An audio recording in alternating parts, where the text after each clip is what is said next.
বর্ষার দিনে ভাতের পাতে কিন্তু শেষ পাতে এই মাছের ডিমের টক বা চাটনিটা খেতে অসাধারণ লাগে।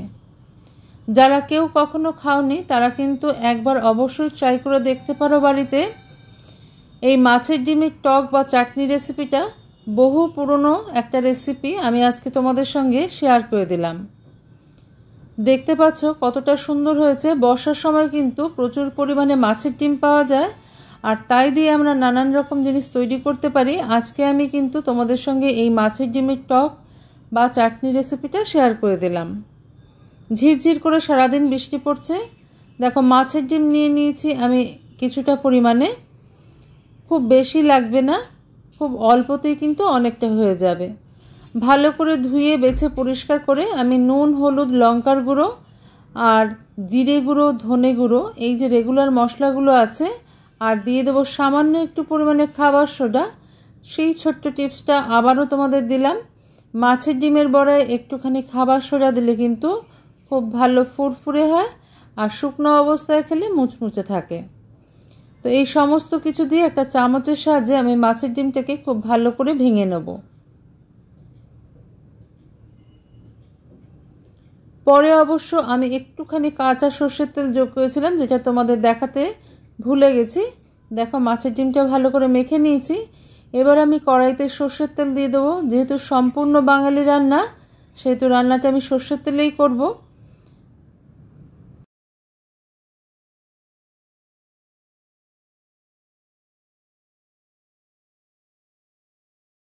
তেলটা ভালো করে গরম করে নিয়েছি আমি।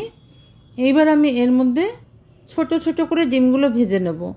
তোমরা চাইলে কিন্তু বড় করেও ভেজে নিতে পারো, কোনো অসুবিধা নেই। কারণ মাছের ডিমটা আমরা যখন ব্যবহার করব তখন ভেঙে ব্যবহার করব, তাই ছোট বড় যে কোনো করেই ভাজতে পারো, তোমরা যে কোনো শেপ দিয়েই ভেজে নিতে পারো। তো আমি একটু ছোট ছোট করে ভেজে নিচ্ছি। দেখো খাবার সোডাটা দেবার ফলে মাছের ডিমগুলো কীরকম ফুলছে, আর ভেতরটা খুবই ফ্লাফি হয়। এর ফলে কিন্তু মাছের ডিমের যদি তোমরা ঝাল করো, চাটনি করো, টক করো, যাই করো, বা এমনি শুধুও পকোড়া হিসাবে খাও, তাহলেও কিন্তু খেতে খুব ভালো লাগে। আর ঝোল, ঝাল বা টক চাটনি করলে এর ভেতরে কিন্তু ঝোলটা খুব ভালো মতন ঢোকে। মাছের ডিমগুলোকে আমি এখানে একটু কড়া করে ভেজে নেব। লাল লাল করে ভাজা হয়ে গেছে আমার। এবার আমি এগুলোকে তুলে নেব। খুব তেলেরও প্রয়োজন হয় না এখানে, কিন্তু এই সামান্য তেলে কিন্তু আমি বাকি বড়াগুলো ভেজে নেব।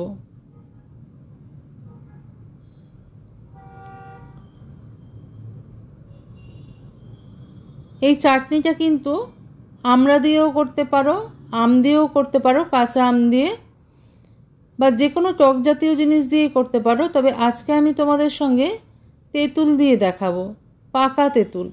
শুধু পাকা তেঁতুল নয়, তেঁতুলটা অনেক বছরের পুরনো তেঁতুল। পুরনো তেঁতুল কিন্তু আমাদের শরীরের জন্য ভীষণ উপকারী, তবে সেটাকে অবশ্যই বহু বছরের পুরনো হতে হবে। এটা বাজারেও কিনতে পাওয়া যায়, আবার তোমরা বাজার থেকে কিনে এনে ঘরেও বছরের পর বছর রেখে দিতে পারো। দেখো সেই তেঁতুলে আমি নিয়ে নিয়েছি অন্তত 20 বছরের পুরনো তেঁতুল আছে এটা। আমার মার খুব শখ, এইভাবে তেঁতুল কিন্তু মা ঘরে তৈরি করে রেখে দেয়। তেঁতুলটাকে শুধু বীজ ছাড়িয়ে রোদ্রে শুকিয়ে রেখে দিলেই হয়ে যায়, একটু গোল গোল দলা পাকিয়ে রেখে দিলেই হয়ে যায়। এইবার দেখো তেলের মধ্যে আমি 5 ফোড়ন, শুকনো লঙ্কা আর তেজপাতা দিয়ে দিয়েছি। দিয়ে দিলাম একটুখানি আদা কুচি। Welcome to my cooking channel Shatabdi's kitchen. Shatabdi's কিচেনে তোমাদের সবাইকে স্বাগত। নমস্কার বন্ধুরা, আমি শতাব্দী। তোমরা সবাই কেমন আছো? আশা করি সবাই ভালো আছো, সবাই সুস্থ আছো। এবার আমি ওই তেঁতুলগুলা জলটা এর মধ্যে দিয়ে দিলাম। এই তেঁতুলটা কিন্তু খুব বেশি টক হয় না। তেঁতুল যত পুরনো হয় তেঁতুলের টকটা কিন্তু তত কমে যায়। কেউ যদি কখনো না খেয়ে থাকো এইভাবে, একবার অবশ্যই ট্রাই করে দেখতে পারো, কিন্তু খুব সুন্দর হয় খেতে। এই বর্ষাকালে কিন্তু যতই বৃষ্টি পড়ুক গরম কিন্তু কমে না, একটা ভ্যাপসা গরম থাকে। আর এই গরমে এই তেঁতুল দিয়ে, পুরনো তেঁতুল দিয়ে কিন্তু এই মাছের ডিমের টক খেতে অসাধারণ লাগে। দিয়ে দিলাম একটুখানি লাল লঙ্কার গুঁড়ো আর একটুখানি হলুদ, দিয়ে দিলাম স্বাদ মতন চিনি। চিনির বদলে তোমরা গুঁড়ো ব্যবহার করতে পারো, তবে চিনি দিয়ে করলে কি হয়, জিনিসটা অনেক পাতলা থাকে, গুড় দিয়ে করলে একটু গাঢ় হয়ে যায়, মিষ্টিটা বেশি হয়ে যায় গুড় দিয়ে করলে। তো কিছুক্ষণ আমি জলটাকে দিয়ে একটু ফুটিয়ে নেব। খুব বেশি জলের ব্যবহার আমি করিনি এখানে, দেখো। আর তেঁতুলটা শুদ্ধ দিয়ে দিয়েছি। এবার দেখো বড়াগুলোকে এরকম করে ভেঙে ভেঙে টুকরো টুকরো করে আমি ঝোলের মধ্যে দিয়ে দিচ্ছি। একটা বড়া আমি তোমাদের ভেঙে দেখিয়ে দিচ্ছি, দেখো ভেতরটা কতটা ফ্লাফি হয়েছে,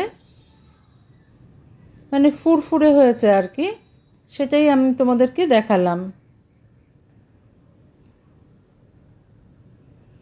এইভাবে বড়াগুলোকে, সমস্ত বড়াগুলোকে আমি টুকরো করে ঝোলের মধ্যে দিয়ে দেব।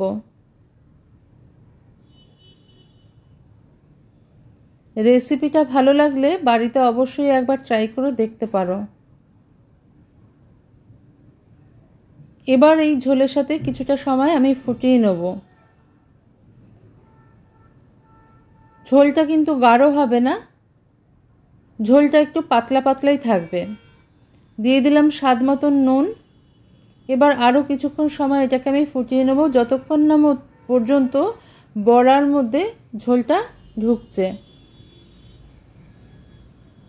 10 মিনিট একটু ফুটিয়ে নিলেই দেখবে বড়াগুলো ফুলে উঠেছে আর ঝোলটাও ভেতরে ঢুকে গেছে ভালো মতন। ঝোলটা আমার তৈরি হয়ে গেছে, একটা বাটিতে তুলে নিলাম। দেখো আমি রেসিপিটা যদি ভালো লেগে থাকে লাইক, শেয়ার, কমেন্ট, সাবস্ক্রাইব করার অনুরোধ রইল তোমাদের কাছে। আজকে তাহলে এই পর্যন্তই বন্ধুরা, দেখা হচ্ছে পরের দিন অন্য কোনো রেসিপি নিয়ে তোমাদের সঙ্গে। তোমরা সবাই ভালো থেকো, সুস্থ থেকো।